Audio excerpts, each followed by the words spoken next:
سی کہ اللہ فرماتے ہیں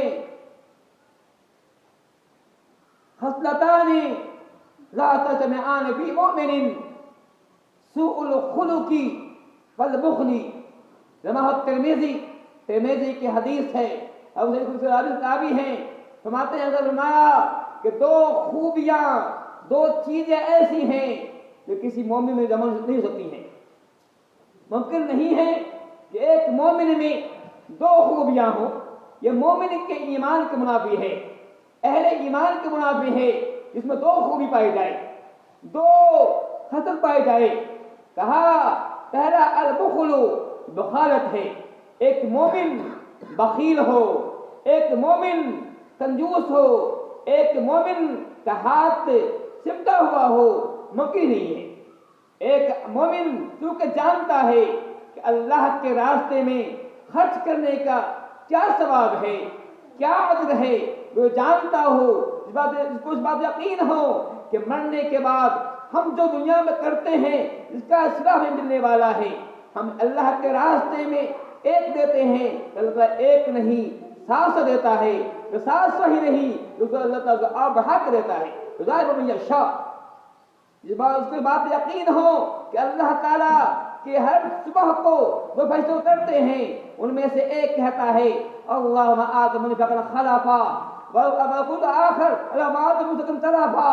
ان میں سے ایک کہتا ہے کہ اے اللہ تعالیٰ دینے والے کو اور دے، دوسرا کہتا ہے اے اللہ تعالیٰ تم بخیل کے والے کو طرف کر دے.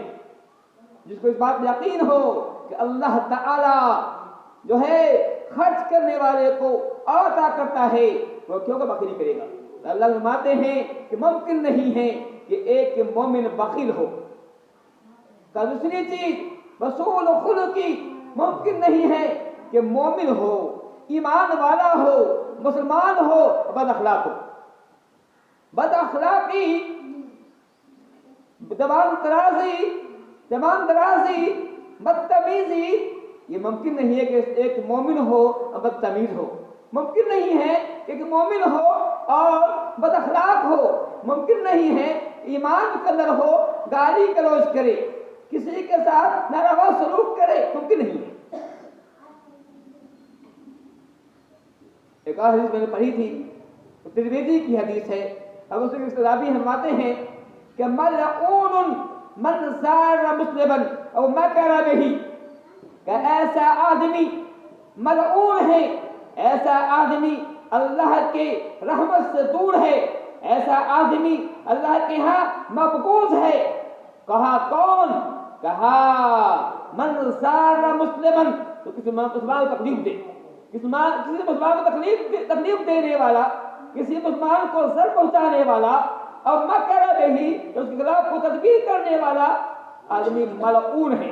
لیکن فرماتے ہیں کہ ایسا انسان جو کسی مسلمان بھائی کے ساتھ مکر کرتا ہے، سازش کرتا ہے، تدبیر کے خلاف کرتا ہے، یا پھر اس کے ساتھ جو ہے بدتمیزی کرتا ہے، دوسرا بتا ہے، لیکن فرماتے ہیں ایسا آدمی ملعون ہے.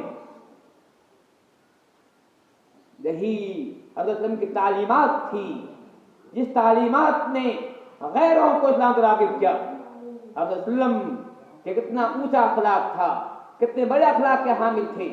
یاد کیجئے حضرت وسلم نے صلح حدیبیہ کے بعد بادشاہوں کے نام خطوط لکھے تھے.